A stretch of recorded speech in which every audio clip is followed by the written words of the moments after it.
بسم الله الرحمن الرحيم الحمد لله رب العالمين وصلى الله على سيدنا محمد وعلى آله وصحبه أجمعين. قال وعن جابر بن عبد الله رضي الله عنه قال قال رسول الله صلى الله عليه وسلم لو بعت من أخيك ثمرا فأصابته جائحة فلا يحل لك أن تأخذ منه شيئا بما تأخذ مال أخيك بغير حق.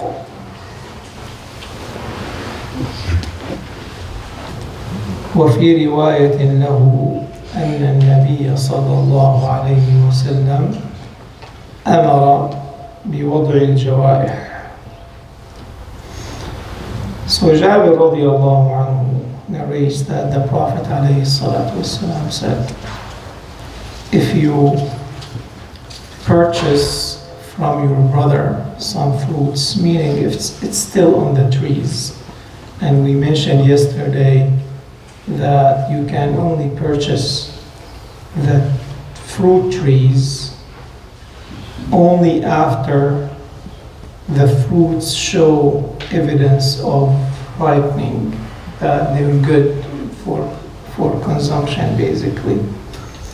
So let's say you did that and then a natural disaster happened, jaiha, meaning some freeze or a storm or something natural, not man-made, then you cannot take any of the price. So the seller should not take any of the price of that fruit, should return it back. The Prophet ﷺ said, "You're not. How could you take the money of your brother wrongfully without a right?"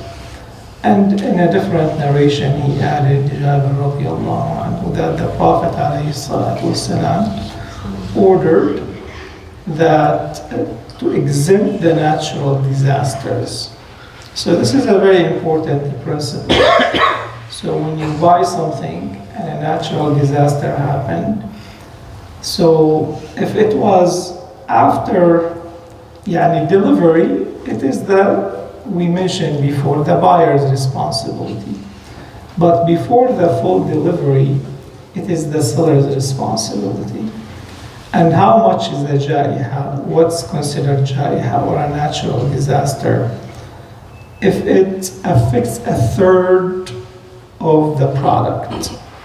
If it's less than a third, then that is exempted. It is considered some of the normal things that would happen. If it's a third and above, then you would return the price equivalent to how much was destroyed. Half, 2/3, up to the entire, right?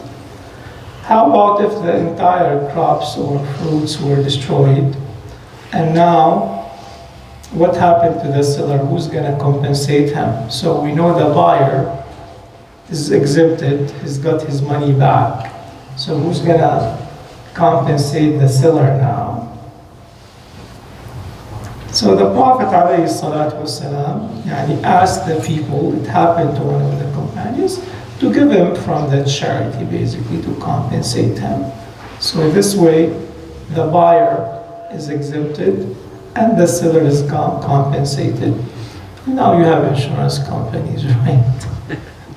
That will compensate you for that. So this is a very important principle in fiqh called wadu' al-jawaih, exemption of natural disasters. وصلى الله على سيدنا محمد. So is this